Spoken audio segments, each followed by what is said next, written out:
le Covid-19 Bill introduira la possibilité pour le conseil d'administration de la Banque de Maurice d'investir à sa discrétion et en toute indépendance dans l'économie mauricienne.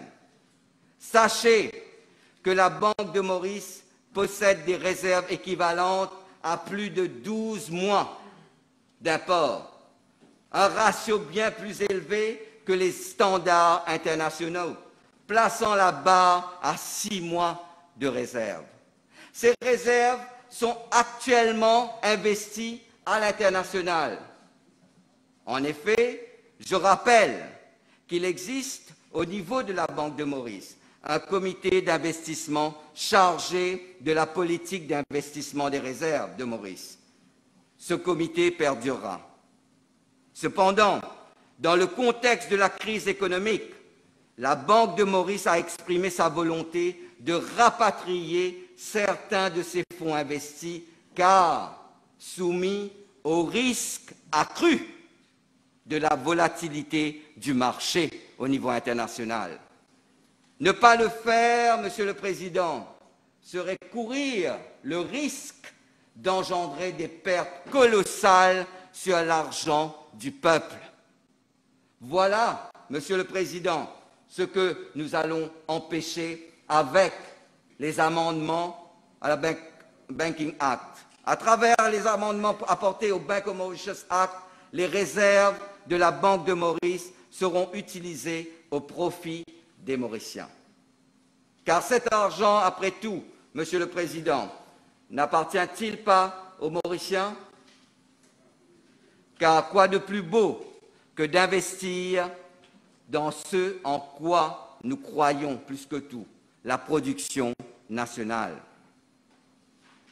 À moins que certains, pataugeant dans une contradiction démagogique et sous prétexte d'un faux semblant de conventionnalisme d'un autre temps, auraient préféré qu'on continue à investir cet argent sur les places financières internationales avec des rendements négatifs.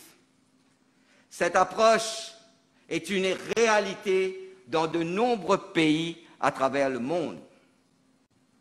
L'objectif de cette mesure est d'une part et dans l'immédiat de préserver notre système économique et bancaire conformément au mandat de la Banque de Maurice et d'autre part et sur le long terme de générer des rendements positifs pour accroître la richesse nationale au profit de cette génération et des prochaines.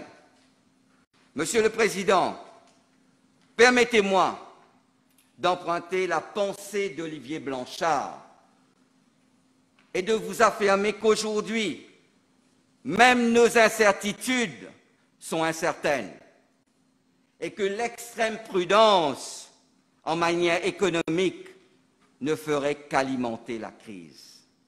Dans ce contexte incertain, le cadre qui régit la Banque de Maurice ne lui permet pas de faire usage des mesures non conventionnelles pour mener à bien son mandat. Encore une fois, à la demande de la Banque de Maurice, le gouvernement va donc introduire des amendements lui octroyant la possibilité de coupler son action à celle d'une stratégie de quantitative easing. Laissez-moi vous expliquer le pourquoi du quantitative easing.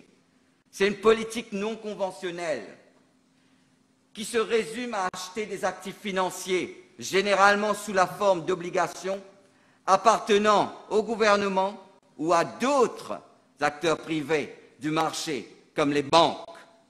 Utilisé pendant les crises économiques et financières de grande ampleur, cet outil permettra à la Banque de Maurice de minimiser les risques. À cet égard, je me permets de prendre pour référence l'ancien gouverneur Ben Bernanke, qui a eu recours pour l'une des premières fois au quantitative easing afin de lutter contre la récession aux États-Unis en 2009. C'est dans cette dynamique que nous nous engageons, comme presque tous les pays à travers le monde. Ne nous voilons pas la face. Ces instruments et mesures non conventionnelles sont notre porte de sortie. Comme tous les anciens ministres de Finances, aujourd'hui dans l'opposition, l'ont réclamé. Monsieur le Président, encore une fois, concernant la limite sur les avances accordées pour compléter aux besoins les dépenses imprévues, que n'a-t-on pas dit? Alors que notre économie a largement évolué ces dernières décennies, cette limite, en revanche, est restée inchangée depuis 1999. Un déphasage que nous nous chargeons de rectifier en faisant passer ce seuil de 3,5 milliards de roupies à 15 milliards de roupies. Ce n'est pourtant pas sorcier. Les chiffres parlent d'eux-mêmes.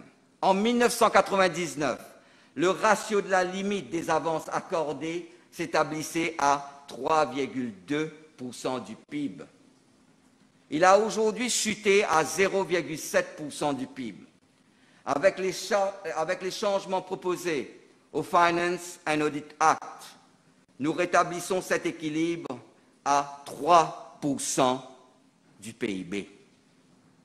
Cela, on en conviendra, n'a rien à voir avec de la mauvaise gouvernance, comme veulent le faire croire certains.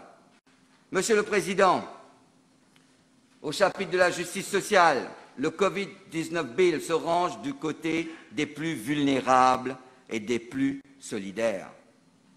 À travers le Covid-19 Levy, nous demandons aux entreprises ayant une solide santé financière de contribuer à l'effort national.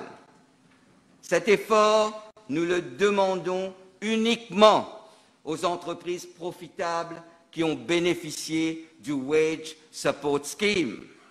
Ce levier est applicable aux employeurs, qu'ils soient des individus, des compagnies ou des sociétés. À travers le Covid-19 Levy, le gouvernement récupérera les aides octroyées. Mais cela dans la limite des 15% de profit pour ne pas pénaliser les PME qui dégagent une profitabilité modeste. Autre changement apporté au Income Tax Act, nous autoriserons les contributeurs au Covid-19 Solidarity Fund de déduire les sommes versées de leur assiette fiscale. À ces contributeurs, qu'ils soient des particuliers, des entreprises ou des institutions, Monsieur le Président, je leur dis merci. Quant au moratoire, ils permettront tout simplement d'alléger la pression qui pèse sur une grande partie de nos concitoyens. Enfin, Monsieur le Président, nous ferons preuve de flexibilité à l'égard de celles et ceux qui traversent de grandes difficultés. En ce sens, la Companies Act, le Foundation Act, la Mauritius Revenue Authority Act, la Insolvency Act et la Limited Liability Partnership Act seront amendés.